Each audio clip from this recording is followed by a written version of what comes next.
আসসালামু আলাইকুম গাইস, আপনারা কেমন আছেন? আমি তো আলহামদুলিল্লাহ ভালো আছি। তো চলে আসলাম নতুন ভিডিও নিয়ে। তো আজকে আমি রান্না করিনি, মেয়ে রান্না করছে। শরীরটা তেমন একটা ভালো না। আর প্রত্যেক বছর আমরা ঈদ করি হচ্ছে ঢাকা। তো এবছর হচ্ছে গ্রামে গেছিলাম সবাই ঈদ করার জন্য। তো গ্রামের ঈদ তো খুবই ভালো লাগে, আসলে সবাইকে পেয়ে খুবই ভালো লাগছে। আমার ছেলে মেয়েও খুব খুশি। এই বছর গ্রামে ঈদ করছি। তো বাড়ি কয়েকদিন থাকার পরে চলে আসছি হচ্ছে বৃহস্পতিবারে। তো আসার পর থেকেই আমার হচ্ছে শরীরটা ভালো না, জ্বর জ্বর আর শরীর হাত পা ব্যথা। তো ঘরে তেমন একটা কাজকাম করা হয়নি।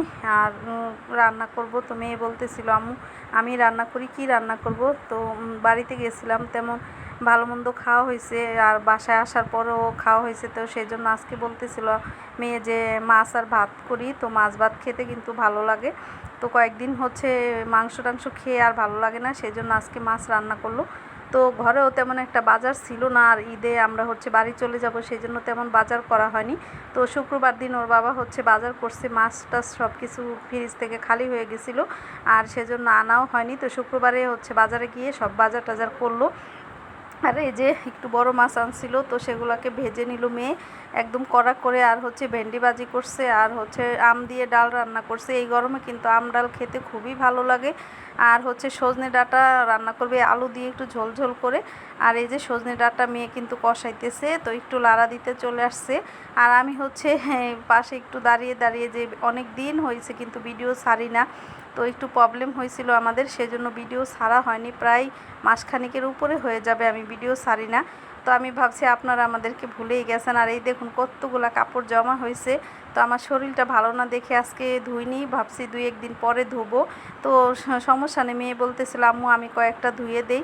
তো আমি মেয়েকে তেমন একটা কাজ করতে দেই না, তারপরও আজকে আমার মেয়ে অনেকগুলো কাজ করছে। ঘুম থেকে উঠে নাস্তা বানাইছে, থাল বাসন ধুইছে, তারপরে ঘর ঝাড়ু দেওয়া, রান্না করা, ছোট মানুষ অনেকগুলো কাজ করছে। তো কাজ তেমন একটা করতে দেই না মেয়েকে, আমি নিজেই করি। নিজে কাজ করতে আমি খুবই পছন্দ করি আমার কাজ। তো মেয়ে করে মাঝে মধ্যে, আমার যখন শরীর খারাপ হয় ভালো লাগে না, তখন আমার মেয়ে নিজে থেকেই সমস্ত কাজ করে। তো আজকে সব কাজই মেয়ে করছে, আমি করিনি। তারপরে ভাবলাম এখন থেকে ভিডিও একটু দেওয়া শুরু করি, দেখি আমার চ্যানেলটা কি আদৌ আছে না চলে গেছে ভাবতেছিলাম। আর আমার ছেলেও খুবই রাগ করছিল যে না তোমার ভিডিও ছাড়তে হবে না, তুমি পারবা না কিছু করতে, কখনো তুমি চেষ্টা করার দরকার নাই, এই সেই বলেও আমাকে অনেক রাগাচ্ছিল ছেলে। তারপরে আমি চুপ করেছিলাম, যেহেতু ভিডিও ছাড়িনি, ওর কথা শুনতে হবে, ও অনেকগুলো কথা বলছে আমাকে। আর একটু মোবাইলের সমস্যা হলে আমি তেমন একটা বুঝি না, আমার ছেলেই সব কিছু ঠিকঠাক করে দেয়। তো ভিডিও এডিট করতে গেছিলাম, তো এডিটের ওইখানে প্রবলেম হয়েছিল, ছেলের কাছে নিয়ে গেছি, ঠিক করে দিবে না। তারপরে অনেক রাগারাগির পরে তারপরে দিল ঠিকঠাক করে। যাই হোক ভিডিও এডিট করতে পারলাম। তো যতটুকু পারি ততটুকু দিয়ে আপনাদেরকে দেখাই।